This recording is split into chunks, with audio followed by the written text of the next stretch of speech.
So, today I want to talk about negative emotion in your relationship. Negative emotion is super important, right? Negative emotion is an indication of there is a problem. Something is going on that I need to pay attention to. Your emotional system, it's a tool for navigating reality, and it tells you about something that's happening in the world, right? It's data. So when you feel negative emotion, inside you, it's like, pay attention. Pay attention. Something is happening. It's a light on your dashboard flashing that there is a problem, right? So, in relationship, there are two major pillars that hold up the integrity of the relationship. And these two pillars are trust and commitment.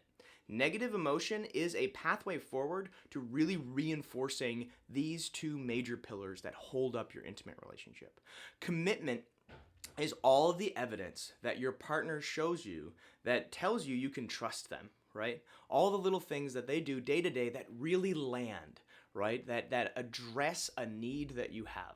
The most powerful forms of commitment address deeper held needs, right? From things that were unmet in past relationships or in your childhood or in stages of development that didn't quite finalize, right? So commitment is things that happen in my relationship, ways my partner shows up for me that really land, right? And I know that they land because they build trust. And trust is a deep knowledge that my partner loves me. They have positive intent for me. They care, right? So trust, deep knowledge my partner loves me. Commitment is all of the evidence I have to believe that, right? So trust and commitment would say are the two major pillars that hold up your sound relationship house, right? Your healthy relationship. So negative emotion is an indication of an unmet need. The more powerful the emotion, the deeper the need. If you feel really strong negative emotion, that's an opportunity. Like, pay attention, right? And really important for you to be able to share that with your partner in a constructive way, a way that's truth seeking, collaborative, compassionate, and gets to the heart of what's going on so that your partner has an opportunity to show up, commit to you in a way that really lands, right? And I say this is a gift because when you do something that lands for your partner like this, it is so satisfying and it enhances your sense of self-efficacy as a person.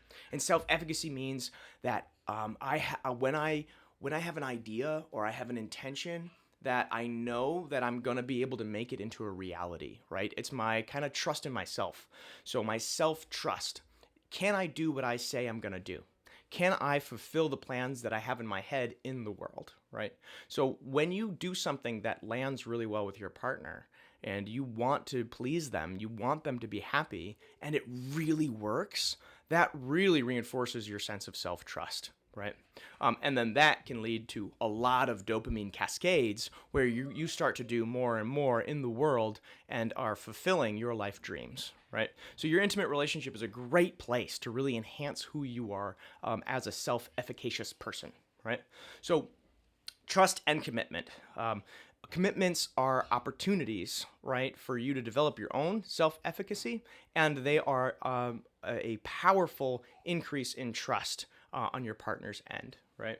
So when we come to our partner for to communicate negative emotion, we want to do it in a way that lands and is effective, right? So if we come in harsh, if we come in hard, that's not going to work. We need to come in lovingly, gently, calmly, and say, hey, I'm feeling upset about X, Y, and Z, and I need this from you, right? Or I need support in this area, right?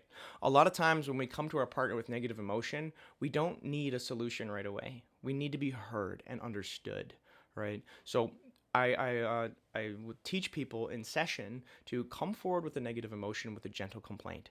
And then as a partner, you don't get defensive, you reflect back. You say in your own words what you understand your partner is feeling about what and what they need, and you just say it back to them until they say, yes, that's exactly how I feel and why. You got it. You nailed it. That's a good reflection. So we have two skills. It's the making the gentle complaint and the doing the reflection, right? And if you're in your head, you're like, I can't do that. That's not my relationship. That's not who I am. It's like, yes, you can. We can all learn these skills, right? And this has been proven over and over again. You can learn and practice these skills and deepen your relationship and have that intimacy that you want, right? And so all of these skills in the Gottman method can be taught, they can be learned, and they can be practiced, just like going to the gym regularly and building strength. The next thing I would say is that you want to develop a culture of appreciation, a culture of collaboration within your relationship. And this means that we are collaborating constructively, curiously, in order to understand each other and our relationship, rather than coming at each other in a me versus you way, right? It can't be a zero-sum game, right? It can't be winner-loser mentality. It's got to be the couple wins, right? It's if there's a winner-loser, the couple loses, right? The couple wins when there's a collaborative, curious, exploratory conversation that is looking to enhance the insight and the meeting of needs of both people, right? So conflict is curious, truth-seeking. Arguing is me versus you, winner-loser mentality. So we want to have constructive conflict.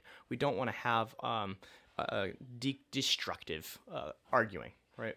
So I would say negative emotion, super important. You want to share it in a way that doesn't get your partner defensive, that lands well with your partner, and your partner wants to be able to, and you as a partner want to receive it well, right? And learn how to really deeply listen. So two very important skills. Use negative emotion as a tool in order to understand reality, understand your partner, and show up for each other in more healthy and constructive ways. Thanks.